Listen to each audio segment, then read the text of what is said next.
আকাশবাণী শিলচর আঞ্চলিক সংবাদ পড়ছি মৌসুমী ধর। আজকের বিশেষ বিশেষ খবর হল রেল মন্ত্রণালয়ের প্রকৃত যাত্রীদের রিজার্ভেশন ব্যবস্থার সুবিধা সুনিশ্চিত করতে এবং অসাধু ব্যক্তিদের দ্বারা এই সুবিধার অপব্যবহার রোধ করতে একটি নতুন ব্যবস্থার কথা ঘোষণা। কাছাড় পুলিশের আজ সকালে শিলচরের তারাপুর এলাকা থেকে 11 জন সন্দেহভাজন রোহিঙ্গা নাগরিককে আটক।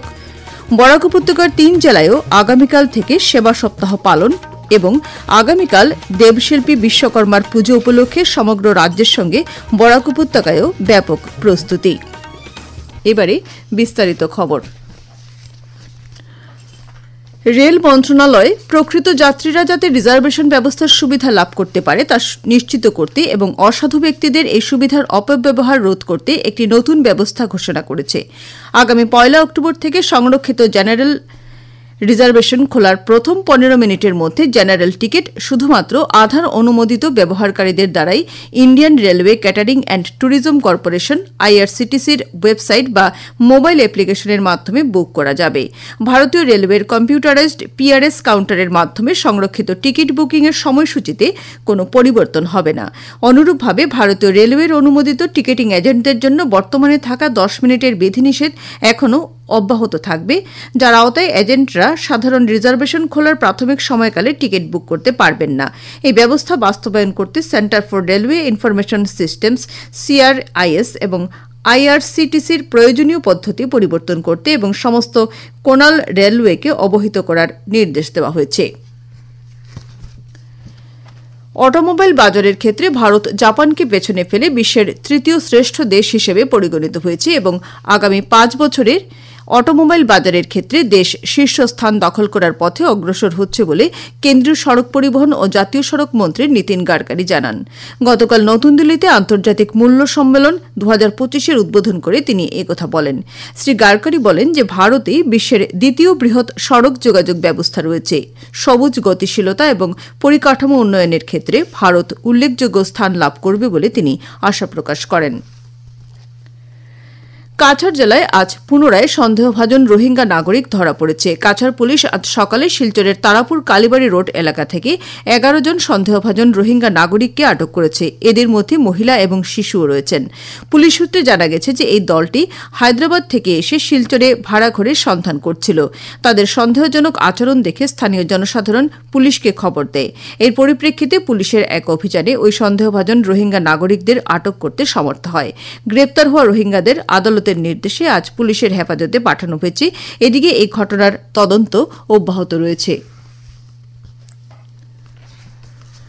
বরাক উপত্যকার 3 জেলায়ও আগামীকাল থেকে সেবাহি সমর্পণ সেবা সপ্তাহ পালন করা হবে। প্রধানমন্ত্রী নরেন্দ্র মোদীর 75তম জন্মজয়ন্তী উপলক্ষে আসাম সরকারের উদ্যোগে রাজ্য জুড়ে সেবাহি সমর্পণ সেবা সপ্তাহ পালনের ঘোষণা করা হয়েছে।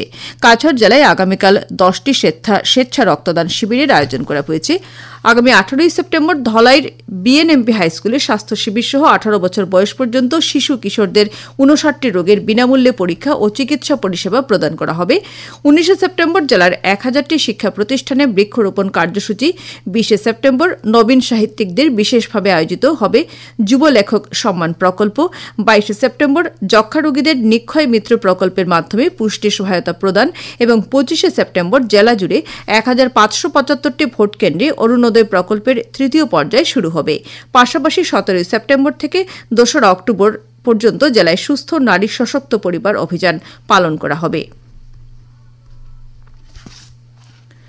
হাইলাকান্দি জেলা প্রশাসনের উদ্যোগে আগামীকাল থেকে আগামী 25 সেপ্টেম্বর পর্যন্ত সমগ্র জেলায় জনসাধারণ কেন্দ্রিক বিভিন্ন কার্যসূচির মাধ্যমে সেবা সপ্তাহ পালন করা হবে।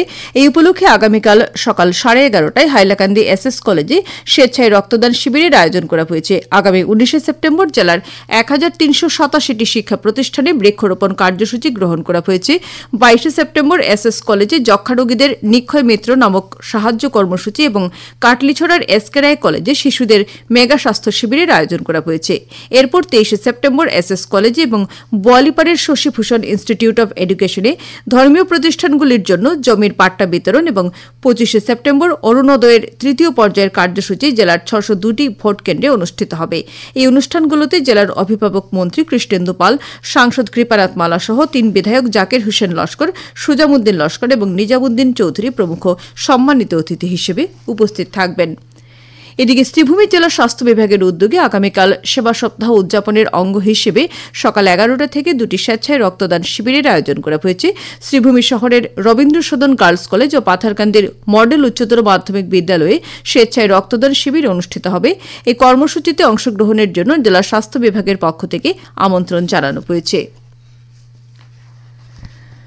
সমগ্র বিশ্বের সঙ্গে দেশের বিভিন্ন প্রান্তে আজ বিশ্ব ওজোন দিবস পালন করা হয়েছে। পৃথিবীর সুরক্ষার ক্ষেত্রে থাকা বায়ুমণ্ডলের ওজোন স্তরের গুরুত্বপূর্ণ ভূমিকার প্রতি সচেতনতা গড়ে তোলার উদ্দেশ্যে এই দিবস উদযাপন করা হয়। এই বছর এই দিবসের মূল বিষয়বস্তু ছিল বিজ্ঞান থেকে বৈশ্বিক কর্মকাণ্ডে। উল্লেখ্য, ওজোন স্তর সূর্যের অতিবেগুনি রশ্মিকে বাধা দেওয়া সহ চামড়ার ক্যান্সার, চোখের ছানি ইত্যাদি প্রতিরোধ করা সহ সামগ্রিকভাবে পরিবেশতন্ত্রকে সুরক্ষা প্রদান করে। আকাশবাণী শিলচর কেন্দ্রের আঞ্চলিক সংবাদ আমাদের ইউটিউব চ্যানেল এআইআর নিউজ শিলচরের মাধ্যমে শোনা যাচ্ছে। এছাড়া আমাদের Facebook page all India radio news Silchar এবং এক্স হ্যান্ডেল @AIR নিউজ _শিলচরের মাধ্যমেও এই সংবাদ শোনা যাবে।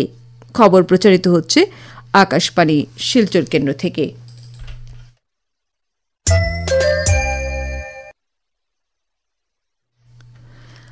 আগামীকাল দেবশিল্পী বিশ্বকর্মার পুজো উপলক্ষে সমগ্র রাজ্যের সঙ্গে বরাক উপত্যকায়ও ব্যাপক প্রস্তুতি নেওয়া হচ্ছে। প্রতিমা শিল্পীরা কারিগরি বিদ্যার অধিষ্ঠাতা শ্রী শ্রী বিশ্বকর্মার মূর্তিতে শেষ তুলির টান দিচ্ছেন। বহু স্থানে প্রতিমা মণ্ডপে নিয়ে যাওয়াও শুরু হয়ে গেছে। এই পুজোর সঙ্গে সঙ্গে রাজ্যের শারদীয়া দুর্গোৎসবের পরিবেশের সূচনা হয়ে যাচ্ছে। বরাক উপত্যকার 3 জেলার ছোট বড় কলকারখানা, কারিগরি প্রতিষ্ঠান, প্রিন্টিং প্রেস, কারিগরি শিক্ষা প্রতিষ্ঠান, যন্ত্রনির্ভর প্রতিষ্ঠান ইত্যাদিতে পুজোর আয়োজন করা হয়েছে। এই উপলক্ষে বিভিন্ন স্থানে সাংস্কৃতিক অনুষ্ঠানেরও আয়োজন করা হয়েছে। শিলচর শহরে বিভিন্ন সরকারি বেসরকারি কার্যালয়, শিলচর পুর নিগম, জলসম্পদ বিভাগ, সংবাদ মাধ্যমের কার্যালয়, মোটর পরিবহন সংস্থা, আকাশবাণী শিলচর কেন্দ্র, শিলচর দূরদর্শন কেন্দ্র ইত্যাদিতে এই পুজো উপলক্ষে প্রস্তুতি নেওয়া হয়েছে। শ্রীভূমি জেলায়ও দেবশিল্পী বিশ্বকর্মার পুজো উপলক্ষে প্রস্তুতি জোর কদমে চলছে। হাইলাকান্দি জেলায়ও বিশ্বকর্মা পুজোর প্রস্তুতি অব্যাহত রয়েছে। জেলার বিভিন্ন কলকারখানা, সরকারি বেসরকারি প্রতিষ্ঠান এবং কার্যালয় সহ ঘরোয়াভাবেও আগামীকাল যথাযোগ্য মর্যাদায় দেবশিল্পী বিশ্বকর্মার পুজো অনুষ্ঠিত হবে। বিগত কিছুদিন ধরে চলা বৃষ্টিপাতের ফলে বরাক নদী সহ তার উপনদীগুলোর জল স্থানে স্থানে বিপদসীমার ওপর দিয়ে প্রবাহিত হচ্ছে।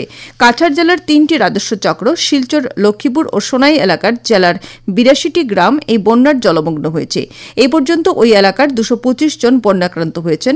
কাছাড় জেলার সোনাই এবং শিলচরে একটি করে আশ্রয় শিবির খোলা হয়েছে। এই দুটি শিবিরে 127 জন শরণার্থী আশ্রয় নিয়েছেন। এদিকে আজ সন্ধ্যে 7টায় বরাক নদীর জল স্থানীয় অন্নপূর্ণা ঘাটে বিপদসূচক চিহ্নের 54 সেন্টিমিটার ওপর দিয়ে প্রবাহিত হয়েছে। বর্তমানে নদীর জলসীমা হচ্ছে 20.37 মিটার। এখানে নদীর বিপদসূচক চিহ্ন হচ্ছে 19.83 মিটার। তবে আজ সন্ধ্যে 6টা থেকে জল স্থিতাবস্থায় রয়েছে। রাজ্যের জলসম্পদ বিভাগ থেকে এই তথ্য জানানো হয়েছে। এদিকে মণিপুরে গত কয়েকদিনের অবিরাম বৃষ্টিপাতের ফলে কয়েকটি জেলায় হরকা বানের সৃষ্টি হয়েছে। জাতীয় সড়কের স্থানে স্থানে ধস পড়ার ফলে বাণিজ্যিক যানবাহন চলাচল ব্যাহত হচ্ছে। এদিকে বন্যার ফলে আজ রাজ্যটির সব স্কুল কলেজ বন্ধ ঘোষণা করা হয়েছে। ইম্ফল এবং থাউবাল জেলার সবকটি নদীর জল বিপদসীমার ওপরে প্রবাহিত হচ্ছে। জেলা প্রশাসনগুলি সব ধরনের ত্রাণ ও উদ্ধার অভিযান অব্যাহত রেখেছে। শিলচরের সাংসদ পরিমল শুক্লবৈদ্য আজ ধলাইয়ে কৃষি বিভাগের জ্ঞান অর্জন কেন্দ্র ও প্রশিক্ষণ কক্ষের শিলান্যাস করেন। অনুষ্ঠানে তার ভাষণে শ্রী শুক্লবৈদ্য কৃষিক্ষেত্রের সঙ্গে জড়িত বিভিন্ন সরকারি প্রকল্প, কৃষক সম্মান নিধি যোজনা, কৃষক সিঁচাই যোজনা ইত্যাদি ফলপ্রসূ রূপায়ণ সম্পর্কে সরকারের প্রয়াসের বিষয় তুলে ধরেন। এই উপলক্ষে আয়োজিত অনুষ্ঠানে ধলাইয়ের বিধায়ক নিহার রঞ্জন দাস, ধলাই সমজেলা আয়ুক্ত রক্তিম বড়ুয়া, জেলা কৃষি আধিকারিক ড এআর আহমেদ প্রমুখ উপস্থিত ছিলেন। বায়ুসেনা আয়োজিত 64তম আন্তর্জাতিক স্কুল ফুটবল প্রতিযোগিতা সিরিজ সুব্রত কাপের অন্তিম প্রতিযোগিতা আজ থেকে নতুন দিল্লিতে আরম্ভ হয়েছে। অনূর্ধ্ব 17 ছেলেদের এই শেষ প্রতিযোগিতায় আজ আসামের গোলাঘাটের নুমুলিগড় হাইস্কুল গ্রুপের প্রথম খেলায় আর্মি বয়েজ স্কুলের সঙ্গে 2-2 গোলে ড্র করে পয়েন্ট ভাগ করে নেয়। প্রতিযোগিতার পরবর্তী খেলায় আগামীকাল আসাম আন্দামান নিকোবরের মুখোমুখি হবে। শেষ করার আগে খবরের কিছু কিছু অংশ আরও একবার। রেল মন্ত্রণালয়ের প্রকৃত যাত্রীদের রিজার্ভেশন ব্যবস্থার সুবিধা সুনিশ্চিত করতে এবং অসাধু ব্যক্তিদের দ্বারা এই সুবিধার অপব্যবহার রোধ করতে একটি নতুন ব্যবস্থার কথা ঘোষণা। কাছাড় পুলিশের আজ সকালে শিলচরের তারাপুর এলাকা থেকে 11 জন সন্দেহভাজন রোহিঙ্গা নাগরিককে আটক। বরাক উপত্যকার 3 জেলায়ও আগামীকাল থেকে সেবা সপ্তাহ পালন এবং আগামীকাল দেবশিল্পী বিশ্বকর্মার পুজো উপলক্ষে সমগ্র রাজ্যের সঙ্গে বরাক উপত্যকায়ও ব্যাপক প্রস্তুতি। আঞ্চলিক সংবাদ আজকের মতো শেষ হল। পরবর্তী সংবাদ আগামীকাল সকাল 7:35।